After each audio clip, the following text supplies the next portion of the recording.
क्या हुआ जब 5000 साल बाद किष्किंधा की पहाड़ी पर मिला बाली का शरीर। आखिर क्या है इस घटना के पीछे का रहस्य, जानकर आपके पैरों तले भी जमीन खिसक जाएगी।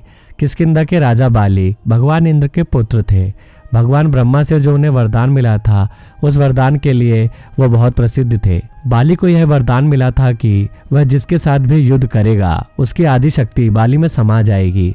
इसी वजह से कोई भी बाली को नहीं हरा सकता था। बाली ने अपने भाई सुग्रीव को भी राजमहल से निष्कासित करके उसकी संपदा और उसकी पत्नी तारा को अपने अधीन कर लिया था। जिसके बाद सुग्रीव ने ऋषिमुख पर्वत का सहारा लिया, जहां पर आज भी सुग्रीव की गुफा मौजूद है। कहते हैं बाली को श्राप मिला था, अगर वो ऋषिमुख पर्वत पर कदम रखेगा तो उसके सर के 21,000 टुकड़े हो जाएंगे। इसलिए सुग्रीव ने ऋषिमुख पर्वत पर अपनी गुफा बनाई और यहीं पर उसकी मुलाकात प्रभु राम के साथ हुई। जिसके बाद प्रभु श्री राम ने सुग्रीव की मदद करी और बाली को मौत के घाट उतार दिया। इस पूरी कहानी के बारे में हम सभी जानते हैं, लेकिन मृत्यु के बाद बाली के शरीर का आखिर क्या हुआ और किस प्रकार मृत्यु के बाद भी बाली ने श्री राम से अपनी मौत का बदला लिया, आज की वीडियो में एक ऐसा रहस्य आपको बताएंगे जिसे आज से पहले आपने कहीं नहीं जाना होगा। आज की वीडियो को बिल्कुल अंत तक देखिएगा, क्योंकि एक बहुत बड़े राज से आज पर्दा उठने वाला है। क्या बाली का शरीर आज भी किष्किंधा की पहाड़ियों में मौजूद है? इस घटना की शुरुआत होती है सुमित नाम के एक व्यक्ति से, जो कि रामायण को बहुत ज्यादा मानते थे और बचपन से ही उनका रामायण से संबंधित जगहों पर जाने का सपना रहा था। सुमित जी शर्मा श्रीलंका, चित्रकूट और सबरी के आश्रम में जाकर रामायण की जगह को देख चुके थे, लेकिन अब उनकी इच्छा थी कि वह सुग्रीव की गुफा को अपनी आंखों से देखना चाहते थे, क्योंकि ऐसा कहते हैं सुग्रीव की गुफा के अंदर आज भी प्रभु श्री राम और भ्राता लक्ष्मण के पद चिन्ह आज भी मौजूद है और एक समय पर इस स्थान को किष्किंधा नगरी कहा जाता था, जो कि आज के समय में कर्नाटक के हम्पी शहर में मौजूद है। सुग्रीव की वह गुफा आज भी हमें पहाड़ी इलाके में देखने को मिलती है, जहां पर हनुमान जी के माध्यम से सुग्रीव और प्रभु श्री राम की भेंट हुई थी। सुमित जी शर्मा उस समय यूपीएससी की पढ़ाई कर रहे थे। वो अपने पूरे ग्रुप के साथ सुग्रीव की गुफा को देखने आए थे। उन्होंने उस स्थान को बहुत अच्छी तरह से देखा, साथ ही रामायण के कई सारे ऐसे सबूत थे जो उन्हें वाकई में आश्चर्यचकित कर रहे थे। लेकिन कुछ समय बाद अचानक ही अपने ग्रुप से भटक गए और देखते ही देखते एक पहाड़ी इलाके में पहुंच गए, जो कि बहुत ज्यादा जंगलों से भरा हुआ था। जब वो थोड़ा और आगे पहुंचे तब उन्होंने महसूस किया कि उनके अंदर अचानक से थकान बढ़ रही है। उनका शरीर डिहाइड्रेट होता जा रहा है और शरीर के अंदर एक अजीब सी कमजोरी महसूस हो रही थी। उन्हें आसपास पानी की कोई व्यवस्था नजर नहीं आ रही थी। उनकी हालत बहुत ज्यादा बिगड़ती जा रही थी। वे चारों ओर इधर उधर पानी की तलाश करने लगे और देखते ही देखते वो एक ऐसे स्थान पर पहुंचे जहां पर एक प्राचीन गुफा बनी हुई थी। जब वह गुफा के अंदर गए तो वहां उन्हें बहुत पुराना ताबूत दिखाई दिया, जो काफी सुरक्षित लग रहा था और ऐसा लग रहा था मानो कोई उनकी सुरक्षा कर रहा हो, क्योंकि वो काफी पौराणिक था, फिर भी काफी साफ सुथरा नजर आ रहा था। जाने अनजाने में जब उन्होंने उस ताबूत का मुंह खोला तो अंदर का नजारा देखकर उनकी रूह कांप गई, क्योंकि उस ताबूत के अंदर विशालकाय वानर का शरीर रखा हुआ था, लेकिन उसके ऊपर एक विशेष प्रकार का लेपन किया हुआ था ताकि उसका शरीर सालों सालों तक एकदम सुरक्षित रहे। जब यह नजारा सुमित शर्मा ने किष्किंधा की उस पहाड़ियों में देखा तो उनके रोंगटे खड़े हो गए। वो बहुत ज्यादा डर चुके थे। उन्होंने ताबूत को पुनः लगाया और डरते डरते गुफा के बाहर आ गए।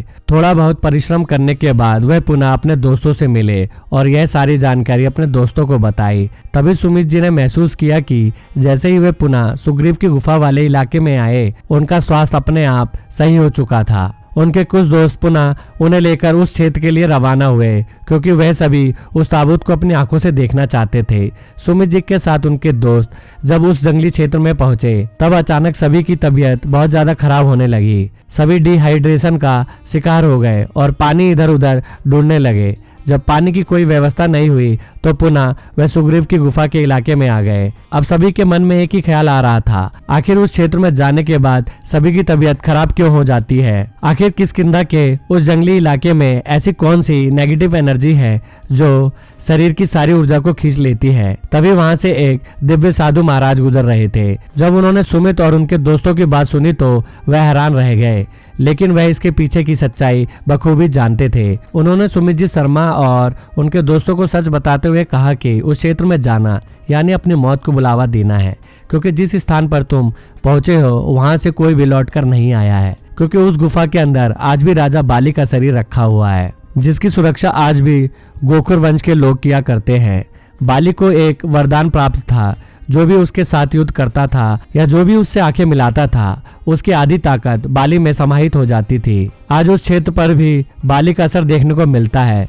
जो भी इंसान किष्किंधा के उस पहाड़ी इलाके में अपने कदम रखता है, उसका स्वास्थ्य अपने आप ही बिगड़ने लगता है। उसे थकान महसूस होने लगती है और ऐसा लगता है मानो उसके शरीर की आधी ऊर्जा खत्म हो गई हो। यह सब वहां रखे हुए बाली के शरीर का ही कमाल है। यह सच्चाई जानकर सभी लोग बहुत ज्यादा डर चुके थे, लेकिन सभी के मन में एक ही सवाल आ रहा था, आखिर प्रभु श्री राम ने बाली का वध कर दिया था, तो आखिर आज भी बाली का शरीर उस गुफा में कैसे मौजूद है। तब उन साधु महाराज ने वो सच्चाई बताई, जिसे सुनकर आपके पैरों तले जमीन खिसक जाएगी। आगे वीडियो को बिल्कुल अंत तक देखते रहिएगा, क्योंकि आज वह सच्चाई हम आपको बताने वाले हैं जो ना तो किसी रामायण सीरियल में आपको सुनने को मिलता है और ना ही अन्य किंवदंतियों में। दोस्तों, सच्चाई यह है, रामायण काल में दो राक्षस हुआ करते थे, जिनका नाम था दुदुम्बी और मायावी।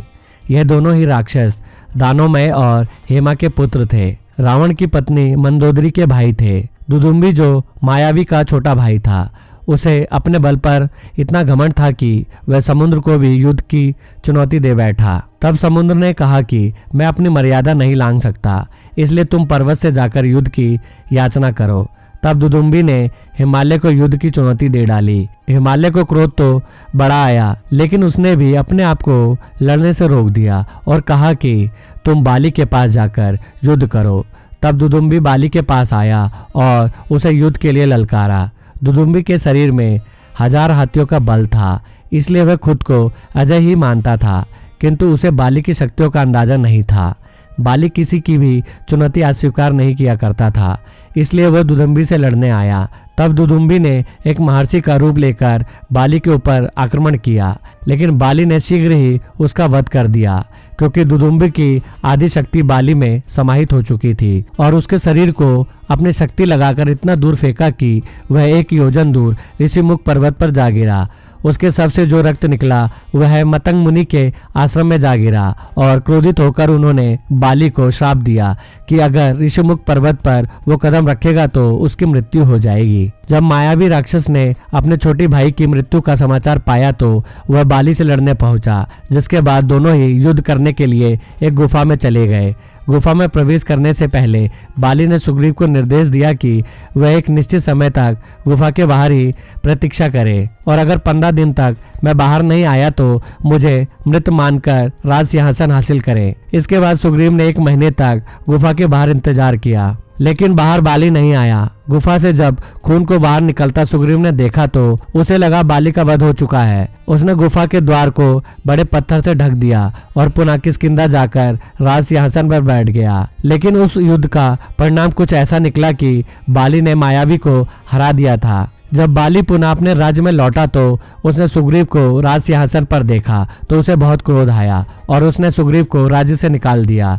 उसकी पत्नी को अपना गुलाम बना लिया। इसके बाद सुग्रीव ऋषिमुख पर्वत पर रहने लगा, क्योंकि बाली को श्राप था कि अगर उसने ऋषिमुख पर्वत पर कदम रखा तो उसकी मृत्यु हो जाएगी। इसके बाद प्रभु श्री राम ने सुग्रीव की सहायता करने के लिए बाली का वध कर दिया और बाली का पुत्र अंगद प्रभु श्री राम की सेना में शामिल हो गया। बाली की पत्नी तारा सदैव के लिए ब्रह्मचारिणी हो गई। लेकिन सवाल यह उठ रहा था, आखिर बाली के शरीर का क्या हुआ? उस समय गोखुर वंश के लोग भी वहीं मौजूद थे। ऐसा कहते हैं उस समय दुदुम्बी और मायावी राक्षस ने उन लोगों को बहुत ज्यादा परेशान कर रखा था। लेकिन जब बाली ने उन दोनों का वध कर दिया तो गोखुर वंश के लोग बाली को ही अपना राजा मानने लगे और बाली की मृत्यु के बाद वो उसके शरीर को अपने साथ ले गए और एक विशेष प्रकार का लेपन लगाकर उन्हें ताबूत के अंदर बाली के शरीर को रख दिया। उन्हें विश्वास था उनके राजा बाली उनके साथ ही रहेंगे तो उन्हें जीवन काल में किसी भी विपत्ति का सामना नहीं करना पड़ेगा और उनकी सोच बिल्कुल सही साबित हुई। जब भी कोई राक्षस या अन्य राजा उस क्षेत्र में आता था तो उसका स्वास्थ्य अचानक ही खराब हो जाता था और कोई भी गोखुर वंश के लोगों को हानि नहीं पहुंचा पाता था। और तब से लेकर आज तक गोखुर वंश के लोग उस गुफा के अंदर बाली के शरीर को सुरक्षित रखे हुए हैं, क्योंकि आज भी वह उसे अपना राजा मानते हैं। और आज तुमने गुफा में जो सबूत देखा उसके अंदर महाबली बाली का ही शरीर रखा हुआ है। लेकिन कोई भी व्यक्ति उस क्षेत्र में ज्यादा समय तक नहीं रह पाता, क्योंकि उसका स्वास्थ्य अचानक ही खराब होने लगता है। और यह क्षेत्र किष्किंधा के जंगली इलाके में कहीं पर मौजूद है। लेकिन सवाल यह उठता है, मृत्यु के बाद भी बाली ने प्रभु श्री राम से अपने मौत का बदला आखिर कैसे लिया? इस घटना को जब जानेंगे तो कहीं ना कहीं आपके भी होश उड़ जाएंगे। वीडियो को अंत तक देखते रहें। पौराणिक मान्यताओं के अनुसार त्रेता युग में प्रभु श्री राम ने बाली को छुप करके तीर मारा था, और जब द्वापर युग चल रहा था तब भगवान श्री कृष्ण अपने सारी लीलाओं को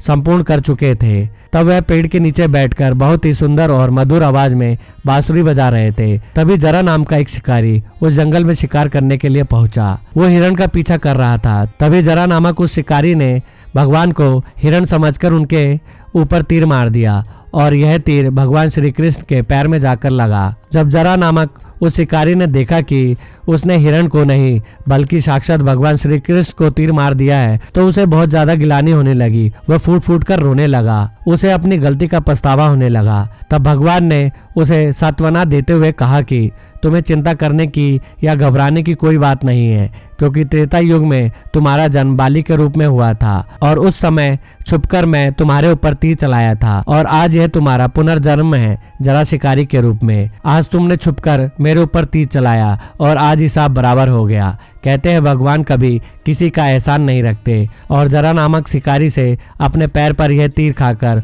उन्होंने इसी का उदाहरण दिया है। इस घटना के बाद भगवान श्री कृष्ण ने अपना देह त्याग दिया और बैकुंठ लौट गए। इस पूरे घटनाक्रम में आपको कई सारे रहस्य जानने को मिले होंगे। कुछ ऐसी बातें सुनने को मिली होंगी जो आज से पहले आपको भी नहीं पता होगी, और ना ही वो आपने कभी टीवी सीरियल में देखी होगी। तो दोस्तों, इस घटना को लेकर आपको क्या कहना है हमें कमेंट बॉक्स में जरूर बताइएगा। अगर वीडियो पसंद आए तो वीडियो को लाइक, शेयर और चैनल को सब्सक्राइब करके बेल आइकन को प्रेस करना मत भूलिएगा। जल्दी मिलते एक नए वीडियो के साथ, तब तक के लिए बाय, टेक केयर।